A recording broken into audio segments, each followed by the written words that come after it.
How's it going, everyone? Nick from Comic Culture here. Time for Nick at Night, my weekly comic book review show. Let's get into the books I read this week. Starting over in Marvel, we have Incredible Hulk issue number 9. Now, Philip Kennedy Johnson's on top of this one. We have another art shift that we're having to deal with in here. This story is kind of like the monster of the month kind of a story. We do have a thread we're trying to follow. There's this ancient evil that is awoken, and it wants the Hulk. It wants to assimilate with the Hulk, but it keeps sending out all these minions. We have a very similar thread going on in Blade right now. Now, I can't remember exactly if it's the same exact antagonist that we're having to deal with right here, but it feels that way because there was a little team up and there was some conversation about that. But Hulk right here is a story that's basically just meandering at this point, to be honest with you. I read this issue and I'm like, I don't even know if I want to continue reading this necessarily. We're over in New Orleans right now, just kind of dealing with whatever ancient monsters or whatever magic that exists inside of there. We get a little bit of a history lesson. We get to see some interesting characters, but again, the art shift is like extreme in this one, man. We get Nick Klein sometimes, and then we get this. Now, I mean, like, this has its place inside of comics. Don't get me wrong. What I'm complaining about is the shift and the frequent shift. This is probably the third, maybe fourth time we've had an art shift in 9 issues. It's like, man, I don't know exactly what's going on inside of here. And, you know, to be honest with you, the story, it's not really progressing. Like, I don't feel like there's an end game. There is an end game, but they're just not heading in that direction, it feels like. They're just going from town to town, dealing with whatever monster is going on in that area. So issue number 9, I'm kind of falling off of this. What are you guys thinking about this right now? What are you guys thinking? If you're reading it, let me know down below in the comments. Marvel Gods issue number 5 from Hickman. Now, this was a story that I was really interested in, really invested in the first few issues. This is the first issue that feels, again, a little episodic, to be honest with you. We have this giant like annihilation and this big mystery about who's behind it and what kind of resources do they have and what's their motivation, things like that. We explored that in the first couple of issues. We fell off that narrative a little bit to be kind of like introduced to this new character right here and her involvement in being with all these different avatars, right? Getting into their like fraternities and whatnot. And so she's exploring what her powers are. She's hanging out with Wynn right now, understanding what she's able to conjure up to protect herself. But her stay in this new like echelon of people is probably pretty short-lived, or it will be short-lived, as Wynn explains to her towards the end of this. So like, don't get used to this exponential growth and mystic abilities, right? And so again, we get introduced to a couple new people in this one who are essentially monsters that have lived throughout all of time, and they have this sacrifice ritual that they go through to, I guess, you know, preserve their life or whatever. And we go down that path and we figure that out, and we have a little revelation at the end. Gods is actually ending pretty soon, in a couple of months. I forget the exact month, but I think it's probably in the summer. And that's kind of sad because I believe it was pitched as an ongoing. Now, the success of the next book we're going to talk about might be to blame. That's my little fan theory right there. So we're going to get into that one next. So you may have guessed it, we have Ultimate Spider-Man issue number 2 from Jonathan Hickman. This book so far, we're only 2 issues in. This book so far, I think, is the reason why we're losing Gods. I feel like the sales for the first issue were so high that they're like, we need you over here. We can't have you over there messing around with whatever you're doing. We need you to keep doing this. But that's just a fan theory. Who knows if that's going to go through. This book is absolutely incredible. So not only did they give us a lot of fan service, not even really fan service, we were given a scenario for Peter Parker that a lot of people have been asking for, right? Can we age him up a little bit? Can we finally have him be happy? Can we get him a family? Can we explore some of the ancillary relationships around him and get to know those people a little bit more? Uncle Ben wasn't around, obviously. So now we have a little bit of him. J. Jonah Jameson's more like a father figure, another father figure for him, which is great. And their relationship is brilliant in the first issue. That was really cool. That's explored again inside of here. I never thought a scene with 2 dudes sit inside of a sauna would be so engaging, but Hickman found a way to blow away my expectations. And I was actually, you know, I actually cared about the conversation they had. Now, there is some really cool retellings of the origin story in a way. You can imagine if you got superpowers, you're going to be testing things out. You're going to be flying around town. You're not going to be that graceful, right? There's going to be some mistakes here and there, and we get a lot of that inside of here. It's treading on familiar territory, but it's doing it in a very interesting way. It's doing it in a way that doesn't feel redundant, doesn't feel boring, and that's why I think this book is selling so well, because it's hitting all those high points. It's hitting all those familiar bumps, but in the right way. way. And it's absolutely great. We get to see our first villain interaction here. There's some lessons learned. And then again, we have another interaction with that same villain. Different approach this time. We get some more Hobgoblin stuff inside of here. We touch base on Wilson Fisk and what he's up to. And we get to see really like the puppet masters, the Illuminati from the Ultimate Invasion series, and how they're influencing New York City right now, and Fisk in particular. So I thought that was really cool. We also had an amazing interaction between Peter and May, his little daughter, and her fears about this new vigilante masked guy running out there terrorizing the town or whatever. That was a great character moment. So he's finding out ways of bringing a lot of high action into this book. He's finding ways of taking advantage of relationships and situations that we've seen before, but he's putting a new coat of paint on it and it looks beautiful. Man, Ultimate Spider-Man issue number 2, you definitely got to be checking this one out. It's a must read. Get it now. Rise of the Powers of X. We have issue number 2 right here. I got that Storm cover because it's absolutely amazing. So went ahead and grabbed that. I'm to the point now with X-Men that I've been following it pretty, not loosely. I've been reading some of the main runs, reading some of the events here and there, trying to keep up to date with it. But it's gotten to a point where I just can't keep it straight anymore. There's too many books, too many timelines, too many people involved, and I'm to the point now where I'm reading the issue and nothing is hitting me. Nothing is settling in. Nothing is making sense. There are moments, obviously, that are aligning, right? But there's just too many things going on inside of this book right now. We basically have the momentum shift right now. We had the destruction, the mutant massacre a little while ago now, a couple of months ago. Now we're bringing our forces back, bringing together a lot of different people to counter strike, right? And that's what we're doing right now. Rasputin has some pretty amazing stuff going on in here when she's taking on these like Omega Sentinel looking guys. So that is really cool. We have a lot of different, I don't know, what I would consider like B, C tier characters teaming up and making a difference. So that's cool. So if you're a deep cut X-Men fan over the last 20 years or so, I think you're going to enjoy what's going on right here. We do get some revelations about Moira. We get to see more about like what our plan is, right? Like how are we going to take care of Moira? How are we going to reset the timeline to make sure that all this goes away, right? But yeah, so Rise of the Powers of X issue number 2, a lot of it's going over my head, to be honest with you. I'm ready for the moment where this whole world just collapses and we're starting fresh. It's going to be with the new number 1, unfortunately, but you know what I mean? Like I'm waiting. I'm just ready for the dust to settle, to be honest with you. But yeah, let me know if you're reading this one down below in the comments and what your thoughts are down there. All right, we're going to jump over to DC. We have Batman Joker Year 1, Part 3, Issue 144. That's a mouthful right there. So if you've been digging the fail-safe arc, we have a little bit of an intermission from that to do a Joker Year 1. Now, the Joker Year 1 itself, if it was isolated from the Batman run that we had, I feel like it was decent. You know what I mean? Like, I feel like I got to read it 2 or 3 more times to really connect all the dots to make everything flow right. The only criticisms I really have is I don't think it was a story that we needed, right? I feel like it was connected just enough to what's going on in Batman right now with Zur-En-Arrh, with Failsafe, and how that relationship's evolving right now. And we found a way to essentially retcon the 3 Jokers that we had to deal with a few years ago.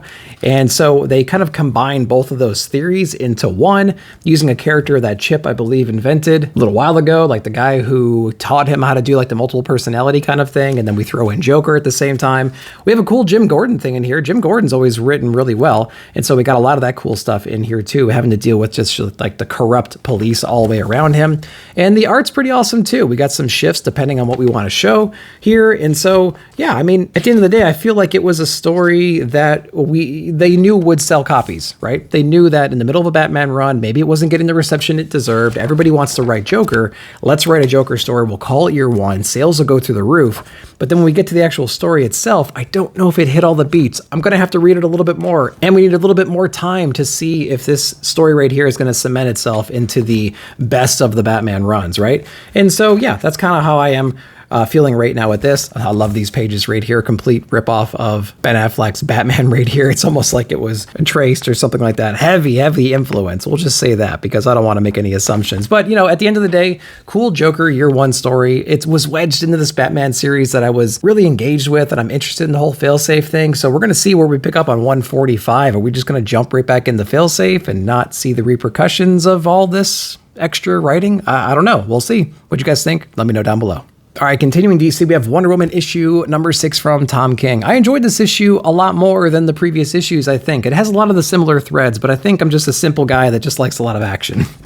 That might be how I'm feeling at this moment right now, but we had this villain squad that was curated in the previous issues. We also had a very similar hero squad that was curated as well, just in a different manner, and this is the issue where those teams kind of collide, or at least the villain team with Wonder Woman, with Diana in particular. And I thought that was great. The approach to that combat was interesting. They all attacked at different ways, at different times. And depending on what their specialties were, it was a cool interaction between them. I would have liked to see more collaboration with the villains. It was a matter of like order of attack that they had here. And there was going to be some sacrifices made just to kind of like prove their point, to meet their end game. And there's really great imagery in here. There's no denying that the art in this story is absolutely incredible. It's just the story itself is just going in a direction I don't quite understand at the moment. But you know, we're going to be exploring this as we go further. Again, the backstory though, with Trinity and with Damian and with John, that's like the funniest part in this entire book, I think. It's just so cool to watch them play babysitter. The humor in here, the conversation they have, it's just so fun, man. I really love that. I would really like a book just from them. I know we had a collected story a couple of weeks ago, but that was just taking this back matter and just putting it into a collected edition. What I want to see is I want to see like a series just dedicated to those three people, because I think that's outstanding. Now, the book Wonder Woman itself, it's not bad right now. I want to see it continue. It's going to take me some more issues to figure out what exactly is all going on. Like, what is the end game here? Is she going to destroy the entire government structure and take out all the patriarchal people out there? Or is there going to be some middle ground that we can achieve here? Like, what's going to happen? I'm not entirely sure. Although in the Trinity story we got leading up to this run, we do see like this emperor guy behind bars talking to Trinity, telling her a story. That's who I think is narrating this book, by the way. But anyways, Wonder Woman issue number 6. Let me know what you guys thought down below. All right, continuing DC, we have John Constantine, Dead in America, Hellblazer Part 2. So this book is actually really, really great. A continuation of Cy Spurrier and Campbell's run before. It was a 12-issue run leading up into this. I really recommend reading that because it gives you a lot of context, obviously, for this story here. So read that, come back into here. This is going to be a great trade read anyways, so nothing to lose there. This book is really great. So what Cy Spurrier is actually able to do, mixed with the art style of Campbell, is he's actually able to paint this real gritty, real raw John Constantine book. So if you like his mannerisms, right? If you like his, I'm in it for myself, but I also have this mountain of guilt inside of me that drives my motivations and my actions, I think you're going to love this book a lot. The aesthetics of this book are absolutely beautiful. There's such great scenery in here. Of course, we're in New Orleans, packed with legends and lore, and we're meeting a couple different characters here that are as old as time. They have real tragic stories, and basically they're doing anything they could do to survive inside of here. John's also one of those kinds of people as well. So not only do we hear the tragic backstory of this character we're interacting with in here, John, of course, has ways of mitigating any kind of risk that he might be under or his friends are under right here. And of course, John brings back a very good friend of his from the past that we were kind of hinting at the end of issue number 1, which has got me really excited. So if you like Cy's run on this previously, you're going to love this one here. It continues a lot of the same flavors, the same vibes. If you're new to the series, you might be a little bit lost in the relationships of the characters, especially John and his two companions, but you can infer a whole lot after reading issue number 1. Definitely jump into here if you want that John Constantine experience, right? Because I think Cy does a great job of capturing that character's voice. Definitely check this one out. All right, we're going to jump into some indies with Tenement issue number 9, my favorite book so far in the Bone Orchard mythos from Jeff Lemire, Andrea Sorrentino, and Dave Stewart. Now, in the past couple of issues, we have a lot of story, a lot of backstory about how we got here, what this apartment complex is, the evil that is driving this entire Bone Orchard mythos in a way. And we get this again inside of here, some more context on basically this Cain-like character in this Eden. And we get to see this evil that has started at the beginning of time, and it's fostered and it's grown throughout the millennia, and basically it's gotten to the point now where like the worshippers of this people are ruling this dark dimension, and we have our characters trapped in this alternate reality right now, and they're having to deal with all this crap, right? And you know, the story itself is good enough, but like I think that you need this creative team. You needed Andrea Sorrentino and Dave Stewart on this book to really bring apart like the end of days. You needed this perspective here to really sell the story, I think, which is like the best part about this. It's absolutely insane. So I do love that. Again, the character interactions are great. There's 7 of them, I think, that are left. They all have the unique personalities. They're characters you can keep up with. That's one problem about a big ensemble cast, is it's kind of hard to keep people's voices in check. This book does a great job of doing that with just enough connective tissue to the other runs to make it all make sense, right? So Tenement, definitely the connective tissue to the other issues in Bone Orchard mythos. Amazing, amazing art inside of here. Interesting story. Definitely check this out. This next book is kind of a collaboration piece. This is The Six Fingers from Dan Waters. Now, there is the One Hand written by Ram V, which came out a little while ago. This is The Six Fingers. It definitely plays back and forth with each other. Read Ram's issue first before jumping into here because it gives you context on what the heck the six finger is. And we get to see basically the beginnings, we think, of this copycat serial killer within this book. And again, it starts off pretty unassuming. We have this guy here trying to get enough funds to go on this expedition right now, this archaeological expedition. He works at some kind of power plant where they make batteries and stuff like that. He's a real controlling guy. He likes to be in control of the situation. And it's pointed out in his own breakup with the girlfriend that he has to control a situation to the point where he actually controls the conversation of her breaking up with him. So I thought that was a pretty cool thing. So this guy's got a lot of like psychological issues, but now you mix that with a incident at work, which kind of transforms him a little bit in ways that we're going to explore later in this book. Now, as a pairing, this story with Ram's story is definitely more on the darker side of things, following this real grizzled, retiring essentially detective who's revisiting essentially a copycat serial killer. And so now we get this book, and I thought it was going to kind of pick up from there, or maybe tell the story of this copycat serial killer. It does, presumably, but it doesn't take it in that dark, gritty direction, which is what we were used to in the previous book. So as a pairing, it was a little bit abrupt, a little bit jarring to read both of these back to back. But I think this is a book here that's going to mature over time, and we're going to get to that spot where they kind of sync up aesthetically, if that makes sense. So The Six Fingers, decent read. I prefer the other one better right now, but this is issue number 1. We're going to be exploring this going forward. So let me know what you guys thought down below. Robert Kirkman and Chris Samnee's conclusion to Firepower, issue number 30. Square bound, about double-sized, I would say.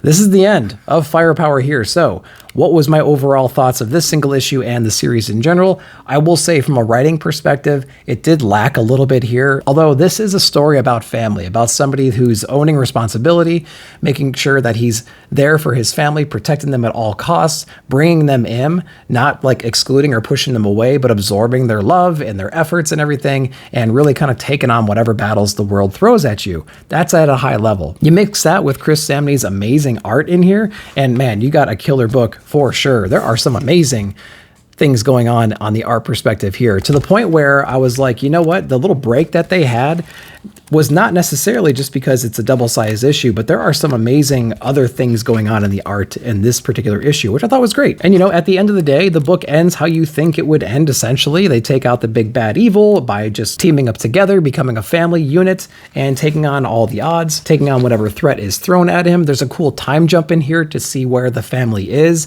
15 years after the major battle. And there's a lot of heartfelt moments in here, so it was really interesting. I feel like this is the 30th issue, and this is a double-sized issue, and we had a trade paperback coming into this entire series. So I feel like it would have made a great 20 to 25 issue story. It was 30 issues. There's a couple issues in there that we didn't quite need, but I feel like those were baked in to give them time to prepare for an ending like this.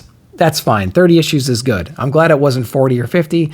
Firepower, 30 issues in. It was a great story. I wonder what a collected edition would look like, but if you haven't read it, I think it's definitely worth the read, especially in a collected format.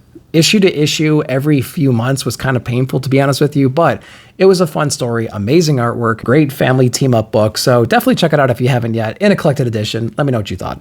G.I. Joe, Real American Hero 304. Larry Hama is on this one. I loved this issue. This is really cool. I'm growing more into the G.I. Joe Real American Hero line.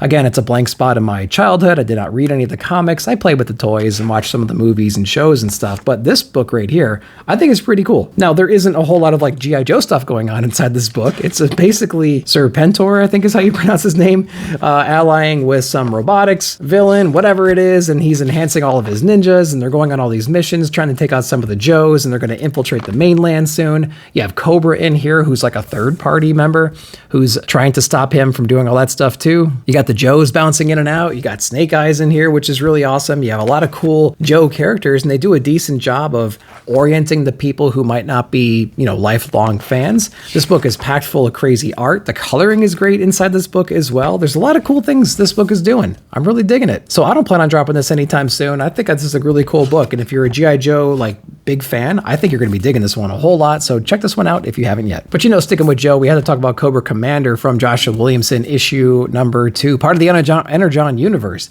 He's out in the real world right now, away from Cobra Law, trying to track down some more Energon materials, right? He thinks he can figure out where things are. Takes him down, presumably into like the Bayou area, and he gets mixed up with some pretty evil dudes. I mean, if you're a Joe fan, you probably know who these people are, but I'm not going to go down that path. Pretty cool stuff. Really violent, really gory. This book was advertised as like a horror book, which I definitely think it's fulfilling that description, because if you read this book, there's a lot of crazy moments inside of here, and I'm really digging it, man. We got, of course, Cobra, kind of oblivion to what's going on in the real world. Again, this is a different world. For the first time, he's walking off onto Earth, having to deal with all these psychos and everything in here. And I think they, they handled it pretty well. It definitely has a G.I. Joe vibe, not like Real American Hero, but in its own way. This is like the flashier version of that right there, if there is such a thing. But yeah, this is like a little different take on Cobra Commander, which I've been really enjoying so far. Josh Williamson's doing a great job on this one. The coloring is vibrant. The art's pretty interesting. We're on issue number 2, and I'm excited to see where it goes from there. So let me know what you guys are thinking of Energon in general. If you're reading both Joe books, do you have a preference on which one you like better? And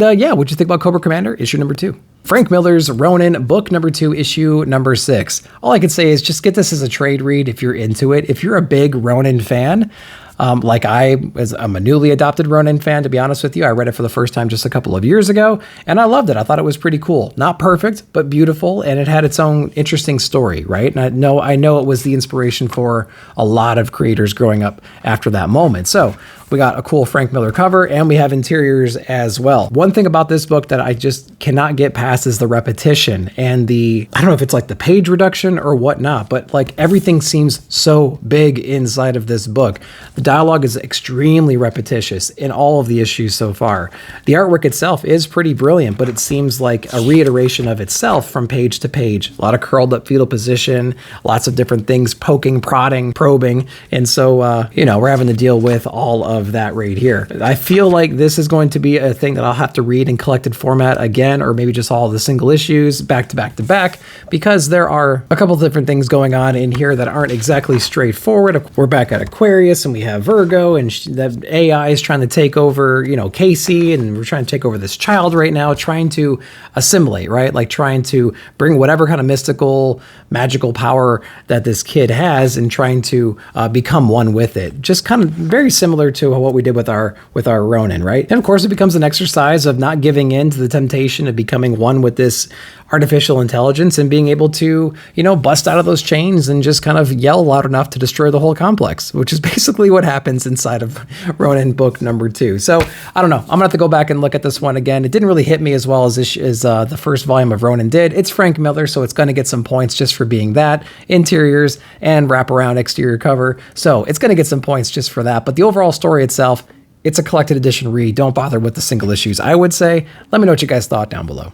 Usagi Yojimbo. This is Space Usagi, actually. Death and Honor issue number 3 of 3. So this is the conclusion of the epic space battle with Usagi. And you know what? I am several Usagi stories into my Usagi reading right now. I have a collected edition that I'm like halfway through, and a lot of these are the same, where we get this build up with the story, and they're very formulaic in a way, right? And so this book was really no different, to be honest with you. The ending was rather abrupt. Basically, we have a space empire. Usagi's part of the guard. He's watching the prince, and there's a big betrayal, big sabotage, and Usagi and the prince are on the run, and they're basically trying to escape this traitor, and that's exactly what happens inside of here. There's a cool little love story in this book, which is a little bit unique to Usagi, I feel like, at least the stories that I've read, and it still has all the same redeeming qualities of any Usagi book, right? The art is really cool. It feels like it's all ages appropriate. There's like this humbleness to it in a way. There's like a lot of emphasis on strength and honor.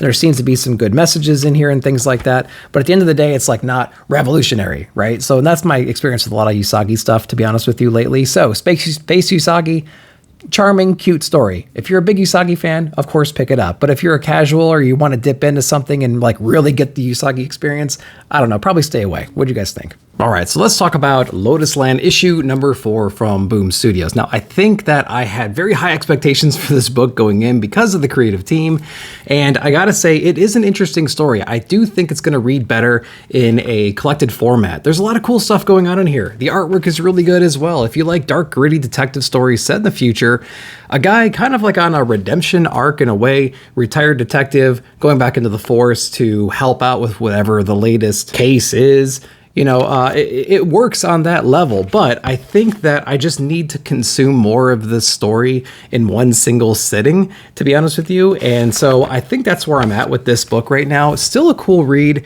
It might be a book I just, not trade weight, but I'll maybe just collect all the single issues and then just read it all together.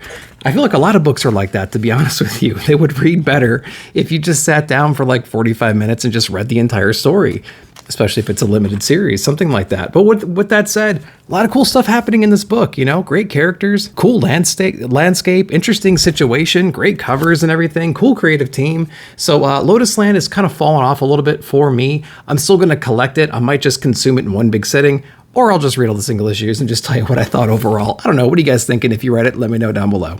So that brings us to our last book this week, which was Blasphemous by Marika Andolfo. This is a distillery issue, and Distillery's put out a lot of different things so far, probably 4 or 5 books at this point, if I'm not mistaken, and I haven't been blown away by any of them, to be honest with you, just yet. I think Somna's interesting, but I think it just might be for certain reasons. But when I saw this book right here, I'm like, man, it's going to feature like a pop star. There's probably going to be some demon element to it, and that's really exactly what you get right here. We have this really traumatic moment that we open up with right here. We have a girl who seemingly has nothing else to lose, who is completely depressed at the loss of her mother, and she kind of makes a deal with the devil to live forever. She becomes this pop star. We fast forward into the future. She has like these certain powers that we explore a little bit more. Of course, there's a lot of commentary about like pop culture influence and about how obsessed people can get with the mainstream media and different stars out there. Of course, our demonic past that gave us all this power comes back to bite us in the end. There's some really interesting shots in here. The artwork can be beautiful inside of this book, but the tone of it is just not something that I'm used to, or not, I don't really gravitate toward, to be honest with you. It's a nice looking book, and I'm sure the story is going to be great, but it hasn't hooked me just yet. And I think that's the common theme with all these distillery books right now. It's like you have such great creative teams on here, you have a cool format, you have a great system that you're working with, but like nothing has been really, really good. Like, you must read this book from Distillery, and that's kind of a shame. We do have some big names coming up very soon. We have a Scott Snyder book. We have Rom V coming out. We have Tynan's book coming out soon. So again, we have some big names coming out soon for Distillery. This one didn't really hit for me, but let me know what you guys thought down below. But all right, guys, so that's all I read this week. Let me know what you read and what your pick of the weeks are down below. While you're down there, like, subscribe, share, hit that bell notification to be alerted when I put out new videos. Thanks again for watching. We'll see you in the comments.